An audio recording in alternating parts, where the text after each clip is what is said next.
네, 그래서 UR은 그러니까 날개의 속도죠. 날개의 속도는 이렇게 이제 표현을 할 수 있어요. 그러니까 이쪽 앞에 성분은 코사인 알파 요만큼의 길이를 의미하는 거고요. 요 길이를 의미하는 거고, 요 뒤에 성분은 요 길이 요만큼을 이야기하는 겁니다. 요만큼. 그래서 그 두 개를 더하면 결국 UR이라는 걸 이제 표현할. UR이 중요한 건 아닌데 UR을 이제 이 노멀한 방향의 속도 성분으로 표현을 하면 이렇게 된다는 걸 이야기를 하는 거죠. 그리고 탄젠셜한 방향의 속도 성분은 노멀한 방향의 속도 성분하고 탄젠트 알파의 관계가 있으니까요. 당연하죠. 요게 VF에 대한 탄젠셜한 방향의 요 길이죠. 그리고 노멀한 방향의 속도 성분 요 길이니까 탄젠트 알파의 관계가 있죠. 탄젠트 알파의 관계가 있어요. 그래서 VFN 대신에 VFN T를 사용해서 표현을 하면 이만큼은 당연히 이제 VFT가 될 거고요. 그리고 요 뒤에 값은 이렇게 이제 표현을 할 수 있겠죠. 당연히 이렇게 표현을 할 수가 있게 됩니다. 자, 그럼 이제 앞에 다시 되돌아가서 이 펌프가 유체해 주는 그 헤드는 즉 에너지를 길이의 차원으로 표현한 이 헤드는 요렇게 이제 표현을 할 수 있잖아요. 요건 이제 로직 Q로 나눠주면 다시 요렇게 이제 표현을 할 수 있을 거야.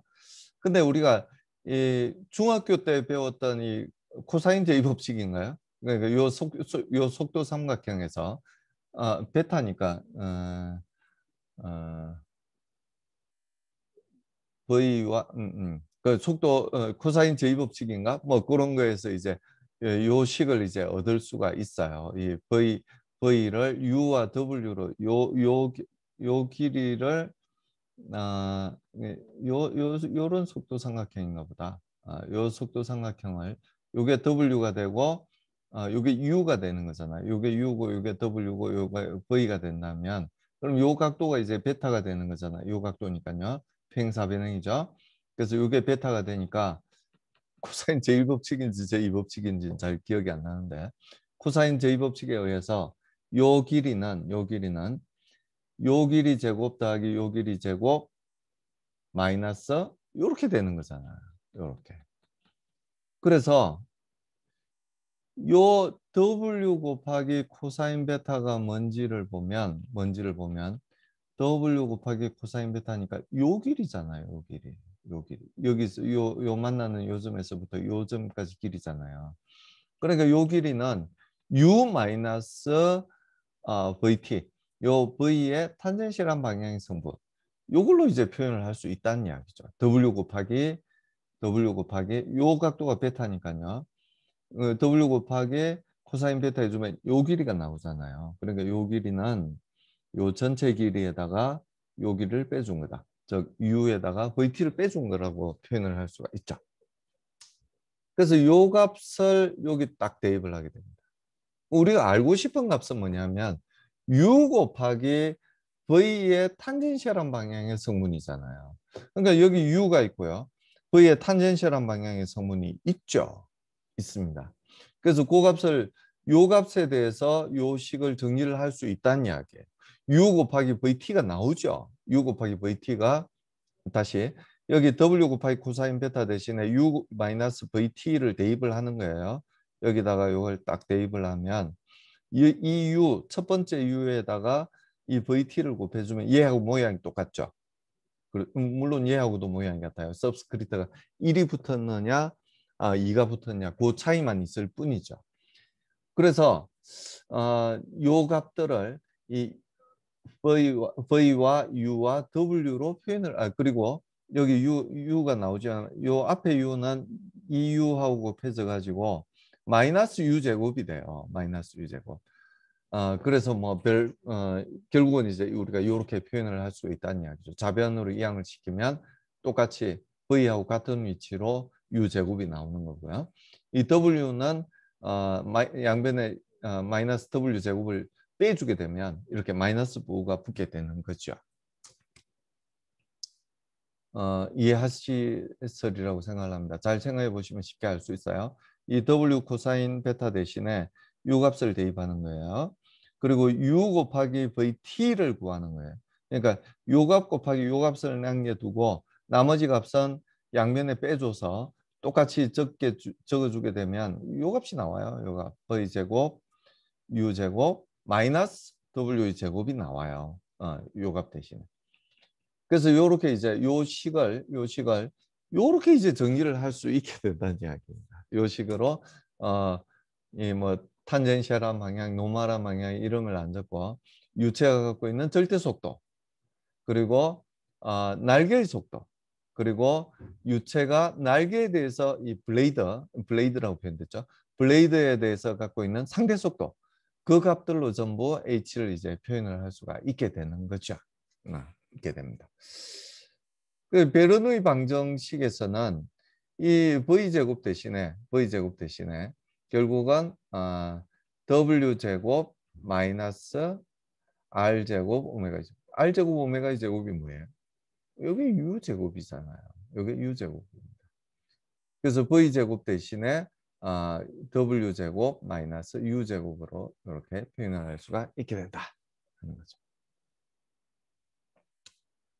그래서 여기서 이제 우리가 이제 많이 이제 진행이 됐어요. 이 노멀한 방향의 속도 성분이라고 하는 건 탄젠셜한 방향의 속도 성분하고 이런 관계가 있어요. 그렇죠.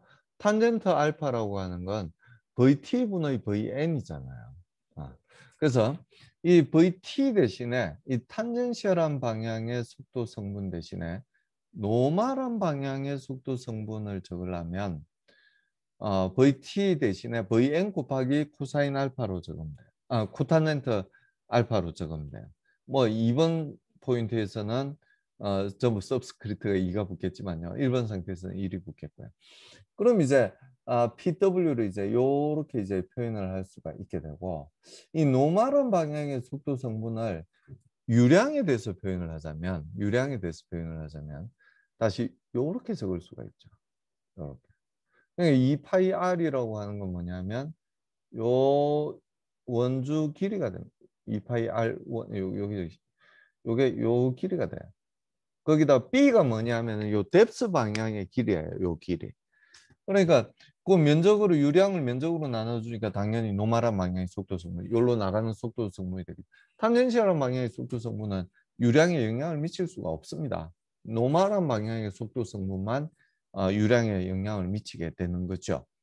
그래서 요 값을 한번 요 그래프를 제가 따로 그려드렸는데요. 요 그래프를 한번 보죠. 이게 뭐냐면은 코탄젠트 알파에 대한 그래프예요. 요 축이 가로축이 이제 알파가 되고 y축이 이제 코탄젠트 알파를 나타내는 축입니다. 이 알파가 0일 때는 무한대의 값을 가지고요. 이 알파 1, 요 알파 1에 대해서 우리가 이야기를 하는 거니까 이 알파 1이 만약에 90도가 되면 0이 돼요.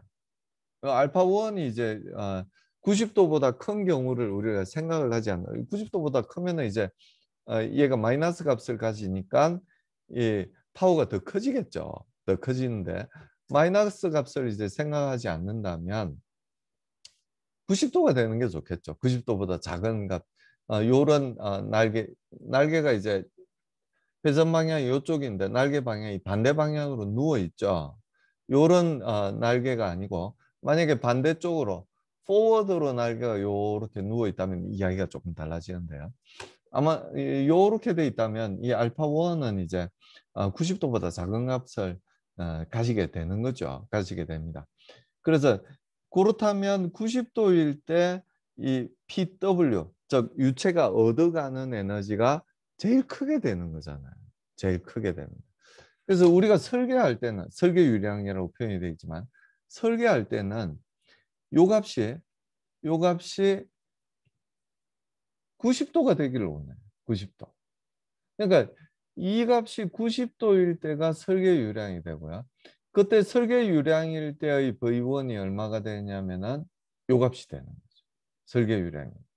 알파 1이 90도일 때가 설계 유량이 됩니다. 수직으로 이제 들어가기를 원한다는 거예요. 노멀한 방향의 속도 성분만 있기를 원한다는 이야기죠, 결국.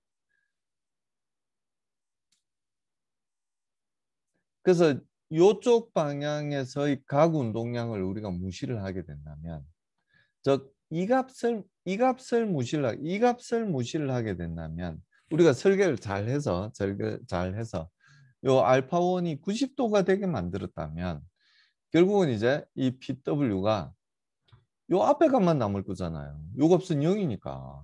탄젠셜한 방향의 속도 성분이 0이니까요. 요게 수직으로 이렇게 노멀한 방향으로 들어가도록 우리가 설계를 했다고 그런다면 요 값이 0이니까요. PW는 요 값만 남을 거잖아요. 요 값만. 요렇게 요 값만 남을 거잖아요. 그래서 이제 이 탄젠시얼한 방향의 속도 성분은 다시 노멀한 방향의 속도 성분하고 이런 관계가 있으니까요. 요 값을 이제 어,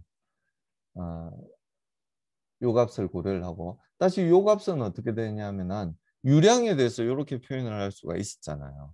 그 유량에 대한 요 식을 여기 대입을 하고 요 전체를 여기 대입을 하게 되면 이 이론 수도 즉 요 값에다가 음, 로 Q를 나눠준 값, 예, PW의 로 Q를 로지 Q, 미안, 로지 Q를 나눠준 값을 우리가 구해보면 이렇게 구할 수가 있어요. 이렇게 구할 수가 있어요. 그래서 이 베타 2가 어떻게 되느냐에 따라서 이 우리가 얻을 수 있는 수도 값이 이제 결정이 되게 되는데요. 이 U2는 뭐예요? 날개의 날개의 속도입니다. 여기에서 날개의 속도예요. 날개의 속도. 이건 각속도만 높이면 이건 계속 커지는 거죠. 근데 각속도만 커진다고 해서 이 수도가 커지는 게 아니라는 게 요 값을 빼주기 때문이에요.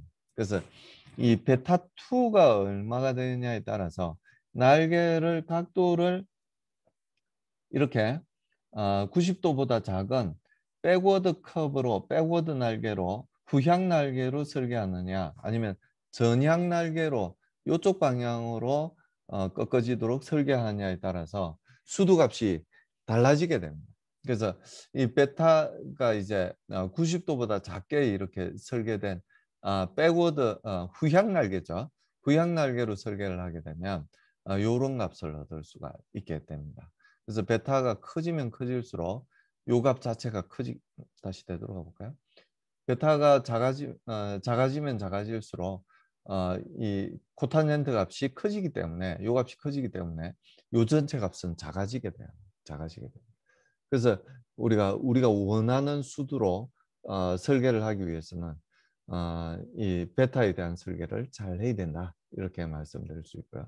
우리가 필요에 따라서는 베타가 90도보다 크도록 또 설계를 할 수가 있게 되는 거죠. 실제로 이제 요런 날개만 우리가 파는 게 아니에요. 만들어서 디자인해서 파는 게 아닙니다.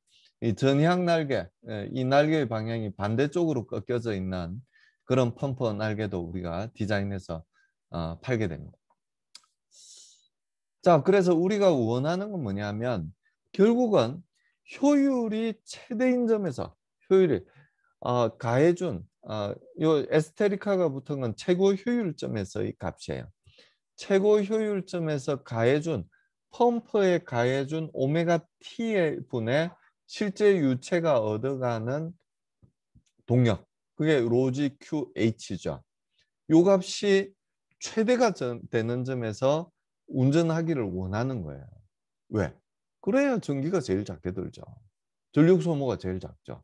가해준 전력분의 동력분의 유체가 얻어가는 동력이잖아요. 그래서 어, 대충 여러분이 짐작을 하시겠지만 우리가 원하는 공학적인 설계는 두 가지가 필요한 거예요. 유량이 얼마냐, 얼마나 많은 유량을 펌핑해야 되느냐, 또 한 가지는 얼마나 높이 물을 올려야 되나, 수도가 얼마냐, 그 두 가지를 이제 설계를 해야 됩니다. 그래서 요 Q와 H에 대해서 설계를 해야 되는데요. 그래서 여기서 최고 효율점이라고 한다고 해서 반드시 우리가 원하는 Q와 원하는 H를 갖고 있다고는 이야기할 수 없어요. 그래서 디자인을 잘못하게 되면 원하는 Q와 원하는 H에서 운전을 시켰는데 최고 효율점이 아니라면 필요 이상의 동력이 들어간다는 이야기잖아요. 필요 이상의 동력이 들어간다는 이야기입니다. 그래서 우리가 디자인을 할 때 디자인을 어떻게 하는지도 뭐 뒤에 아주 간략하게는 말씀드릴 거지만 이 원하는 Q와 원하는 H에서 최대 효율이 되도록 설계를 해야 됩니다. 통상 이제 이 최고 효율이 되는 포인트는 최고 유량이 되는, 그러니까 이게 수도는 0이 되고 이건 사실상 이런 점에서는 운전이 되지 않습니다. 수도는 0이고 유량이 최대일 때가 이제 최대 유량이 되는데요. 최대 유량에 비해서 한 60% 정도, 대략 60% 정도 되게 디자인을 해요. 그렇게 디자인을 하고요. 그리고 최고 효율점에서 가동이 되도록 그렇게 디자인을 하게 됩니다. 그래서 이 가해주는 이 홀스파워, 이 동력은 요 점에서 요 정도 이제 동력이 들어가게 되고요. 그 점에서 얻게 되는 헤드는 요 정도의 헤드를 얻게 되고요. 효율은 당연히 지금 최고 효율점이라고 이야기를 했으니까요. 요 점에서 최고 효율을 얻을 수가 있게 됩니다. 그래서 우리가 펌퍼를 팔 때, 우리는 펌프 사는 입장이 아니라, 아니면 사는 입장이 될 수도 있어요. 엔지니어가 펌프도 사야 되니까요. 펌프를 팔 때는 요 곡선을 줘야 됩니다. 요 헤드에 대한 곡선하고 홀스파워에 대한 곡선, 효율에 대한 곡선을 제공해 줘야 됩니다. 그리고 펌프를 사서 우리가 실제 설치를 해서 작동을 시키는 엔지니어라면 요 곡선을 보고 이게 어떤 펌프인지를 이해할 수 있어야 됩니다. 펌프가 그냥 곡선을 주는데 아무것도 모르고 상대편 그러니까 파는 사람한테 이게 유량이 얼마냐, 수도가 얼마냐만 구두상으로 듣고 믿어서는 안 됩니다. 뭐 물론 믿을 만하겠지만 거짓말을 안 하겠지만요. 엔지니어가 거짓말을 안 합니다. 요 곡선을 보고, 왜냐하면 반드시 그 점에서 운전이 된다는 보장은 절대 없거든요. 그래서 우리가 원하는 유량과 수도가 나오는지를 커브를 통해서 반드시 확인할 수 있는 능력은 우리가 갖추고 있어야 됩니다. 자, 이건 같은 펌프 날개를 사용했을 때 이야기인데요. 그 전에 먼저 이걸 한번 볼까요? 이 오퍼레이션 포인트는 이렇게 결정이 됩니다. 그러니까 보세요. 이 최고 효율점은 요점이잖아요. 요점입니다. 근데 효율 곡선은 펌프 곡선. 펌프 곡선이라는 게 헤드를 나타내는 곡선이에요. 헤드를 나타내는 곡선이고. 그리고 시스템 커브라는 게 뭐냐면 아까 말씀드린 대로 손실 수도가 얼마나 되느냐. 그러니까 이 펌핑하는 시스템에서 이 펌핑이 꼭 저수지에 물 올리는 것만 펌핑이라고 생각하시면 안 돼요. 우리 상하수도 시스템에서는 반드시 펌프가 들어가게 되고요. 요즘 짓는 모든 고층 건물에는 이 펌프가 들어갑니다. 부스트 펌프라고 하는 펌프가 들어가게 돼요. 우리 미국 여행을 하게 되면 항상 그 마을에서 가장 높은 곳에 물탑이 있어요. 배수지인데요. 일종의 배수지죠. 그 펌프에 물을 올려놓고 펌프를 공급하는데 요즘 현대 도시에서는 그렇게 하지 않습니다. 모든 고층 건물에서는 부스터 펌프를 다 갖추고 있고요. 건물 꼭대기까지 물을 올려줄 수 있도록 이 압력을 계속 가해주는 그런 상태를 유지를 하게 됩니다. 그것뿐 아니고 연료전지를 사용할 때도 물론 펌프가 들어갑니다. 수소에 대해서도 수소 공급할 때는 펌프가 안 들어가는구나. 물을 배출을 시켜야 될 때도 이제 펌프를 사용하게 되고요. 뭐 여러 가지 이제 펌프가 이제 들어가게 되는 거죠. 그래서 이 펌프 곡선을 잘 보셔야 돼요. 이 시스템 커브라고 하는 건 저항 곡선인데요. 요건 펌프 자체만에 대한 게 아니에요. 시스템이 어떻게 되어 있냐에 따라서 이 시스템 커브 자체는 달라지게 됩니다. 그러니까 흡입구 쪽에 어떻게 되어 있는지, 배기구 쪽에 어떻게 되어 있는지, 펌프의 주변 여건에 따라서 이 시스템 커브는 달라지게 되어 있어요. 그래서 그 달라지는 커브에 따라서 커브의 곡선은 달라지게 되고요. 이 시스템이 갖고 있는 이 전체 시스템이 갖고 있는 이 저항 곡선하고 이 펌프 회사에서 제공해 주는 이 펌프 곡선하고 만나는 점에서 결국은 운전이 되게 됩니다. 요점에서 운전이 되게 돼요.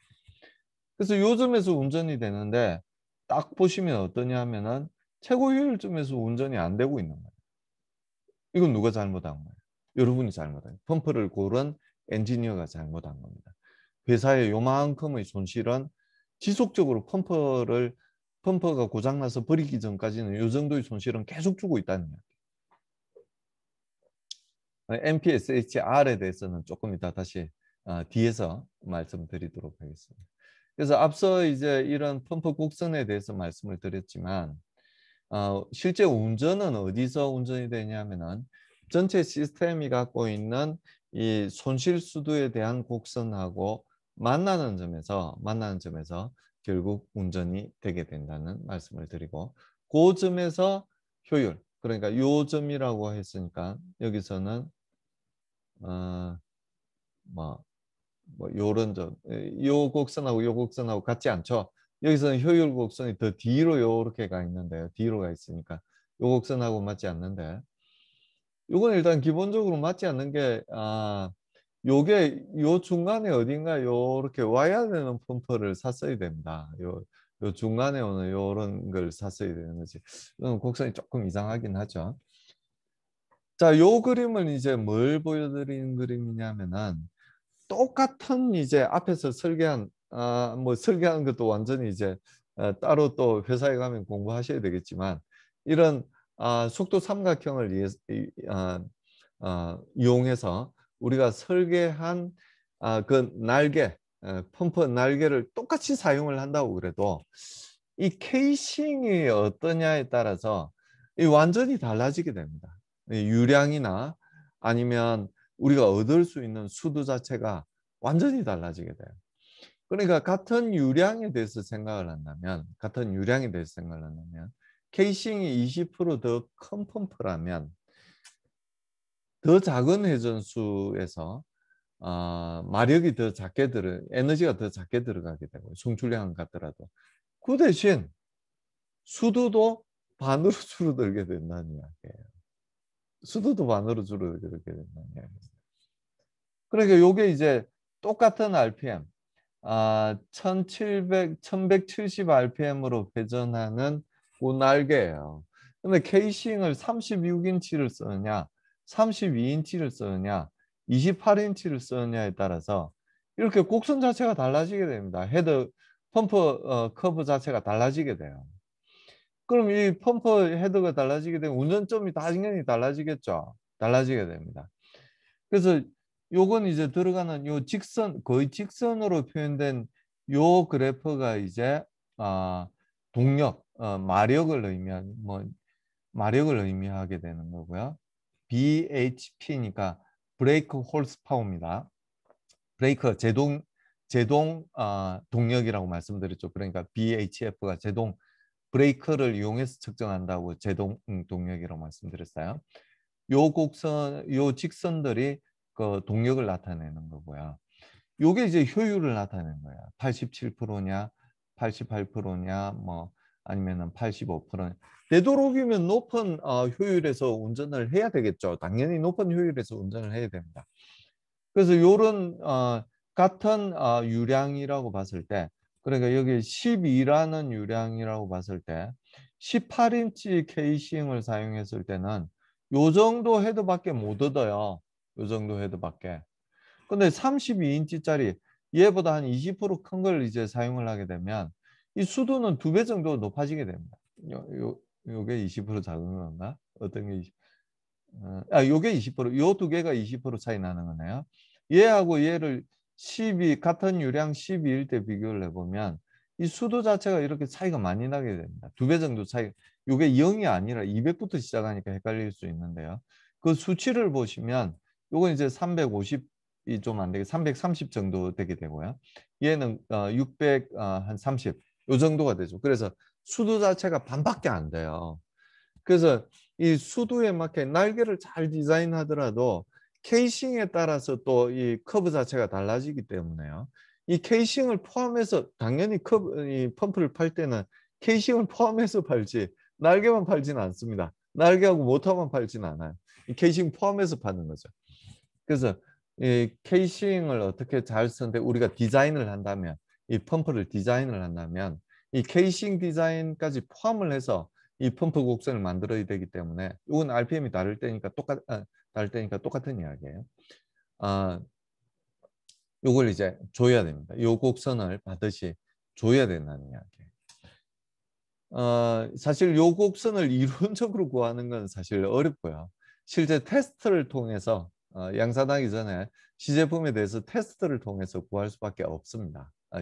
마지막 중간에는 정확한 커브를 구하기 위해서는 테스트를 통해서 구할 수밖에 없다 하는 말씀을 드립니다. 그리고 여기 작게 그려져 있는 MPSH는 이 굉장히 중요한 이야기예요, 사실은. 예, 그런데 그건 이제 우리말로 하면은 유효 흡입 헤드라고 하는 게 MPSH입니다. MPSH.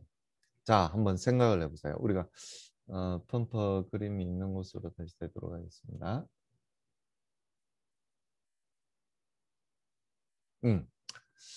한번 생각을 해봅시다. 이 축을 이제 고속 회전을 시키게 되면 이 유체가 여기로 빨려 들어오게 된다는 거 혹시 이해되세요? 빨려 들어오게 된다는 거. 요쪽보다 이 상류 쪽보다 요쪽이 더 압력이 낮아지게 된다는 거 혹시 이해가 되세요? 낮아지게 돼요. 여기서 압력이 낮아지게 됩니다. 그래서 요 입구 쪽에서 압력이 낮아지기 때문에 여기서 충분히 큰 압력을 갖고 있어야 된다는 이야기예요. 자, 우리가 예를 들어서 여기 펄펄 끓는 100도짜리 물이 있다고 생각합시다. 그럼 여기 이제 축을 회전을 시켜서 결국 이쪽까지 오는 건 사실은 빨아들이는 거죠. 펌프가 이 물을 빨아들이는 겁니다. 물을 빨아들이면은 압력이 낮아지겠죠. 압력이 낮아지게 됩니다. 요쪽이 대기압인데 요쪽에 압력이 더 낮아야 빨려 들어올 거잖아요. 빨려 들어올 겁니다. 그럼 여기서는 압력이 낮아지면은 끓는 점이 낮아져요, 높아져요? 끓는 점이 낮아지죠. 근데 요쪽에 이 상류 쪽에 있는 물이 100도라고 말씀을 드렸잖아요. 그럼 대기압보다 낮은 압력이 여기가 유지가 될 텐데요. 대기압보다 낮은 압력이 유지가 되겠죠. 그래야 이제 유체가 여기로 빨려 들어올 거니까요. 그럼 대기압보다 낮은 압력이 유지가 되면 끓는 점이 어떻게 되나요? 끓는 점이 100도보다 낮아지겠죠. 그러면 여기서는 온도는 지금 100도예요. 이 유체 덩어리의 온도는 물의 온도는 100도예요. 근데 여기서는 끓는 점이 100도보다 낮아요. 그럼 어떤 일이 생겨요? 물이 끓어버리게 된다는 이야기. 더 이상 액체 상태가 아닌 게 된다는 이야기. 우리가 펌프를 설계할 때는 전부 요 내에 있는 건 액체 상태가 유지된다고 보고 디자인을 합니다. 그러니까 여기서 나가는 유체들은 아무 문제 없어요. 왜? 이 축으로부터 에너지를 얻잖아요. 그 에너지 얻은 게 압력 에너지예요, 결국. 그러니까 압력이 더 높아져서 나가요. 근데 문제가 되는 점은 어디냐면 요 흡입구 쪽, 굉장히 중요한 이야기입니다. 펌프 디자인할 때 요 입구 쪽에서는 압력이 낮아질 수밖에 없는 구조로 돼 있어요. 그래야 당겨서 들어올 거잖아요. 근데 대기압에 펄펄 끓는 물을 당기게 되면, 즉 여기에 압력이 대기압보다 낮아지게 되면 액체 상태가 더 이상 아닌 게 됩니다. 액체 상태가 아닌 게 돼요. 그럼 우리가 디자인했던 모든 것이 달라지게 되는 거죠. 그뿐 아니라 더 심각한 문제도 생기는 게 이 날개등을 때려서 날개를 손상시킵니다. 이 날개를 손상시키게 돼요. 그럼 오래 못 쓰고 그럼 펌프 버려야 됩니다. 날개를 수리하면 되겠지만 일단 그래서 어떻게 하냐면은 펌프 회사에서는 반드시 욕이 들어올 때 어느 정도 압력 이상을 갖고 있어야 된다는 걸 이야기를 해줍니다. 어느 정도 이상 압력을 갖고 있어야 된다는 걸 이야기해 주는 게 뭐냐면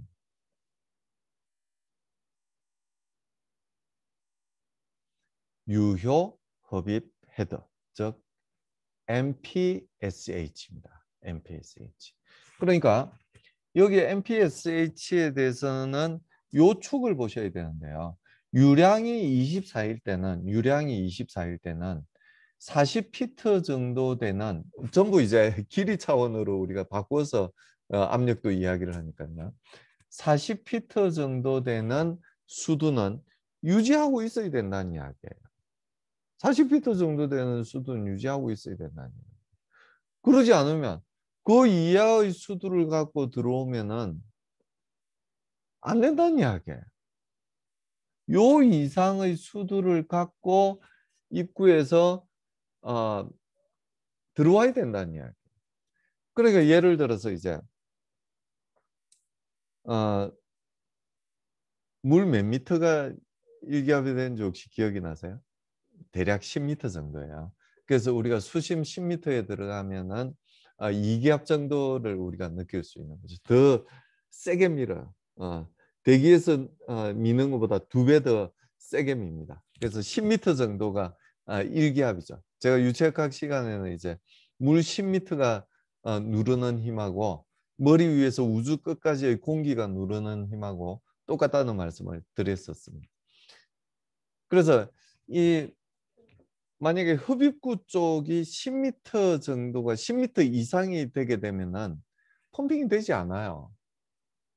왜? 찬물을 갖다 놨다고 할지라도 10m 이상 올라갈 수가 없어요. 유지가 될 수가 없습니다. 왜? 외부에서는 누르는 힘이 1기압밖에 안 되잖아요. 대기가 누르는 힘은 1기압밖에 안 되잖아요.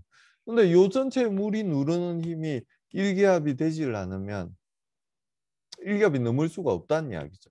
1기압이 넘으면 어떻게 되겠어요? 거꾸로 역류하겠죠. 여기서 누르는 힘이 더 세니까요. 그래서 이 흡입구 쪽은 항상 10m보다 넘으면 안 됩니다. MPSH를 만족시킬 수 없다는 이야기죠. 10m보다 더 크면 사실은 뭐 10m도 아니고 9m, 8m죠. 그래서 이 MPSH보다 큰 압력이 입구 쪽에서 갖고 들어가도록 시스템을 유지를 해줘야 된다는 이야기예요. 그렇지 않으면 어떤 일이 생긴다? 기포가 생긴다는 이야기예요. 특히 그러니까 이 협상 높이에 대해서도 금방 말씀을 드렸죠. 이 협상 높이는 절대 10m보다 높을 수는 없어요. 높을 수는 없습니다. 10m보다 높으면 어떤 일이 생기냐면은 진공 상태가 생깁니다. 진공 상태. 그래서 물이 기화되고 작은 기포들이 생겨서 그 현상을 우리가 뭐라고 이야기하냐면 우리 앞에 유체학 시간에서도 말씀드렸는데요. 캐비테이션이 생기게 돼요. 캐비테이션이 언제 생겼는지 혹시 기억나세요? 프로펠러가 고속 회전을 하게 되면 유체는 운동 에너지를 엄청나게 많이 갖게 되죠. 그 선속대와 같은 운동 에너지를 얻게 되니까요. 운동 에너지를 많이 얻게 되면 어떤 에너지를 잃게 돼요? 압력 에너지를 잃게 되죠. 즉 압력이 낮아지게 된다. 그럼 압력이 낮아지다가 어느 선보다 낮아지게 되면은 캐비테이션이 생기냐면은 물의 그 포화 수증기압보다 낮으면 물이 기화를 하게 돼요. 포화 수증기압이라는 게 뭐냐면 이제 이 진공을 이제 우리가 진공을 잡아주게 되면 대기압에서도 끓는 점이 생기죠. 그 진공 압력이 어느 정도냐면은 바로 그 온도에서의 물의 포화수증기압입니다. 그래서 그 포화수증기압보다 낮아지도록 진공을 뽑아주게 되면 물이 끓게 되는 거예요. 상온에서도 끓거든. 물이 물론 뭐 더 뜨거우면 포화수증기압이 더 높아요. 그래서 진공을 덜 빼줘도 상온보다 진공을 덜 빼줘도 물이 끓기 시작하는 거고요. 100도가 되면 대기압이 포화수증기압이에요. 그래서 100도가 되면 무조건 끓습니다. 그래서 주변의 압력이 포화수증기압보다 낮아지게 되면 물이 끓는 거죠. 그래서 산 위에 올라가게 되면 라면이 맛이 없는 이유가 뭐냐면 주변의 압력이 낮아져요. 그래서 이 포화수증기압이 점점 커지게 돼 물을 데피면 점점 커지게 되는데요. 대기압을 이기려면 이제 100도가 돼야 되는데 산 위에 올라가면 대기압보다 낮잖아요. 그래서 100도가 되기 전에 이제 끓게 됩니다. 그럼 100도 이하에서 음식물을 익혀야 된다는 이야기거든요. 음식물을 100도 냄비에 넣고 물을 넣고 끓인다는 이야기는 뭐냐면 이 음식물들의 열을 전달해 주는데 100도에서 열을 전달해 준다는 이야기예요. 근데 이제 100도보다 낮은 온도에서 열을 전달해 주게 되면 열 전달량이 더 작겠죠. 그래서 음식이 맛이 없게 됩니다. 뭐 여기 지상에서도 산 위에 안 올라가고 지상에서도 좀 더 음식을 맛있게 하려면 열을 빠른 시간 내에 더 잘 전달해 주려면 압력을 높여주면 되겠죠. 그래서 압력밥솥에서 지은 밥이 열 전달을 더 잘 시켜줘서 더 맛있게 됩니다. 이건 뭐 단지 탄수화물에 대한 이야기뿐이 아니에요. 우리가 고기를 구울 때도 좀 더 높은 온도에서 열 전달을 잘 시켜주게 이게 우리 기계공학자니까 이제 열 전달을 시킨다고 이야기를 하는데요. 아, 고기도 한 200도 이상에서 구워줘야 고기가 맛있게 되지. 고기를 낮은 온도에서 쪄주게 되면 맛이 없습니다. 갑자기 좀 이상한 이야기를 해서 죄송하긴 한데요. 그래서 이 주변의 압력이 낮아지게 되면 물의 압력이 낮아지게 되면 캐비테이션 공기가 아니죠. 수증기 덩어리들이 생기게 되고 그게 이제 작은 기포라고 이제 표현을 했는데요. 비덩이 돼서 저 끌어서 이 기포들이 생겨서 그 기포들이 날개를 때리게 됩니다. 그리고 유로를 이제 막아버리기 때문에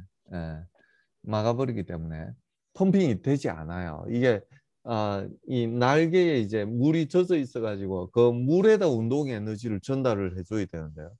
이 날개하고 이 물 사이에 기포가 이제 들어가 버리게 돼요. 아시겠지만 기체 상태일 때는 비스카스티가 훨씬 낮아져서 운동량이 잘 전달이 되지 않습니다. 그래서 중간에 기포가 있는 경우에는 물에 이 운동 에너지 자체를 전달해 주는 게 굉장히 힘들다는 걸 여러분들이 이해를 하실 거고요. 이 뭐 좀 더 심각한 건 이제 이런 소음 진동을 유발해서 소음 진동이 유발된다는 이야기는 결국 뭔가를 계속 때린다는 이야기거든요. 날개를 때리든 아니면 배관을 때리든 때려서 결국은 양수, 즉 펌핑을 할 수 없는 상태가 되는 거고요. 계속 이렇게 케이싱이죠. 케이싱을 때리고 날개를 임펠러를 때리고 이렇게 하면은 아, 포면이 표면이죠. 케이싱 표면을 손상시키는 괴식이라고 한자로 괴식이라고 표현을 하는데 이 표현은 별로 마음에 들지는 않습니다.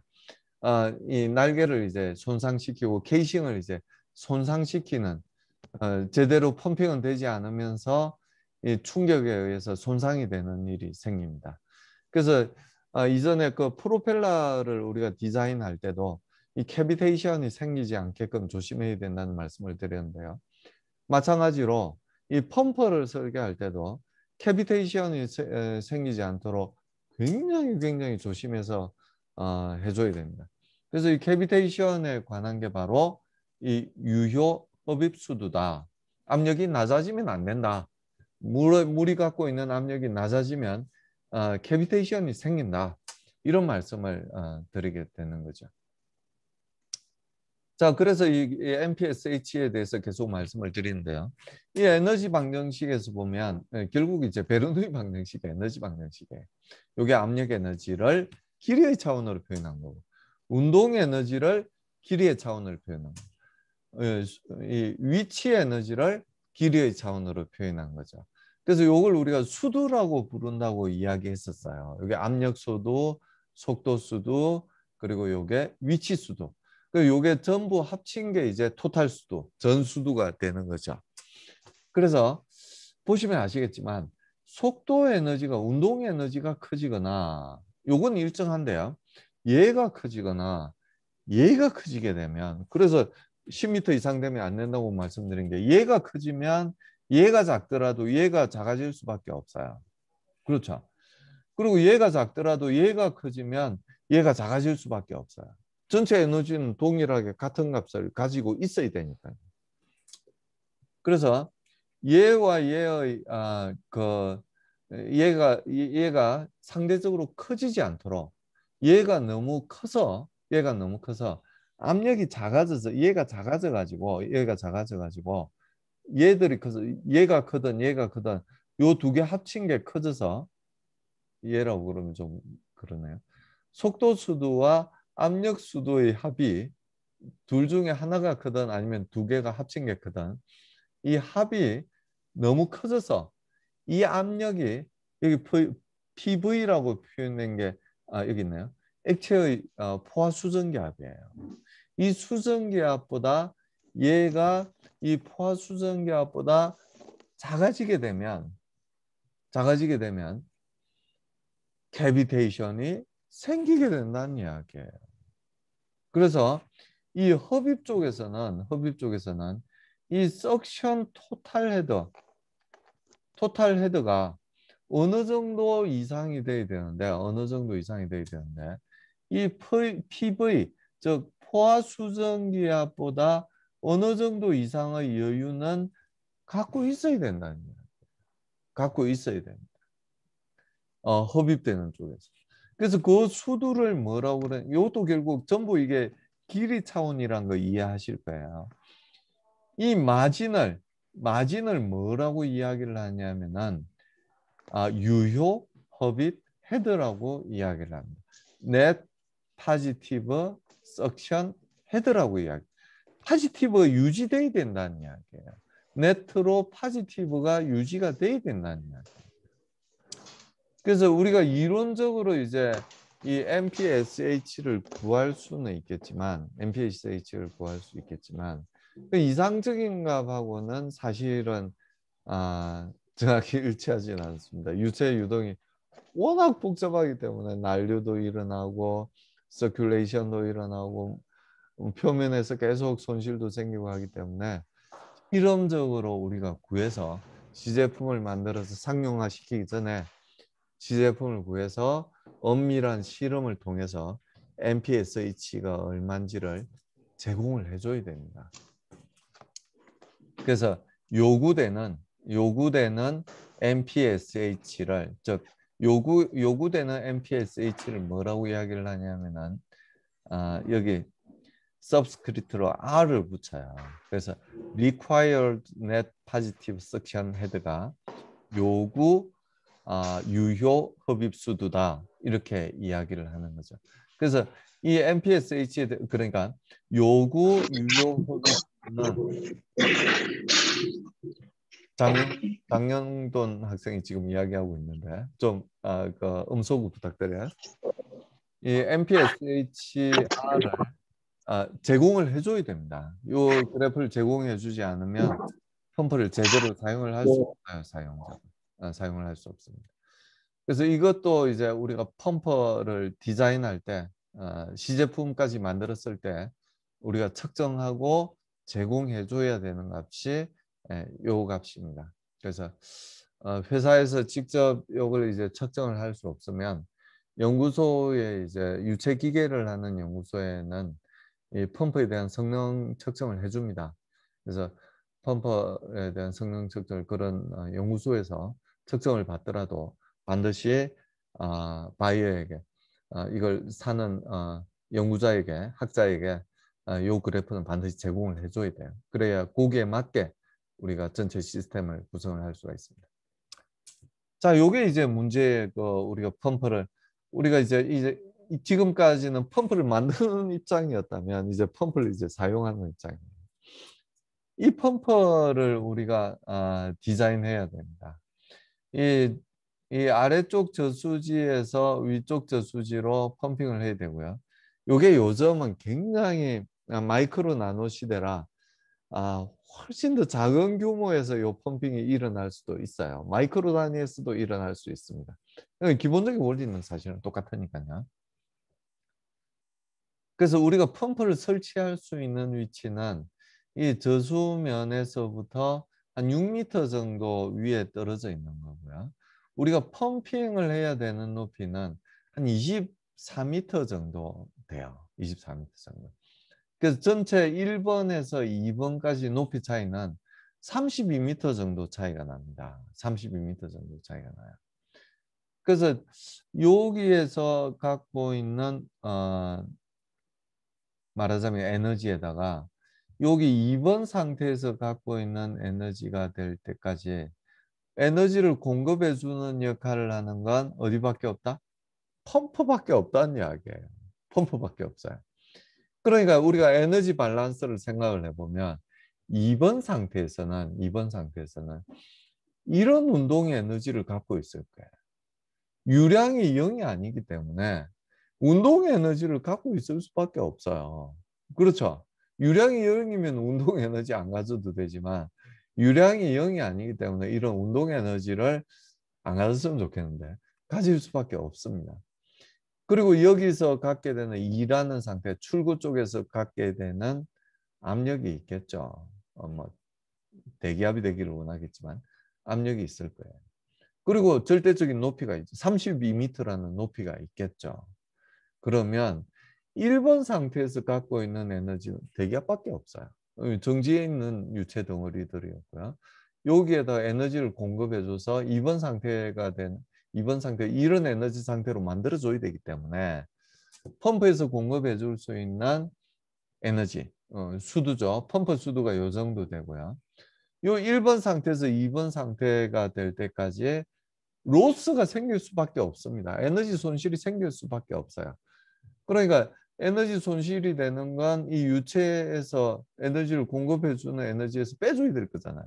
그래서 1번 상태에다가 요만큼을 더해주고 요만큼을 더해주면 결국 2번 상태에서 갖게 되는 에너지가 되게 됩니다.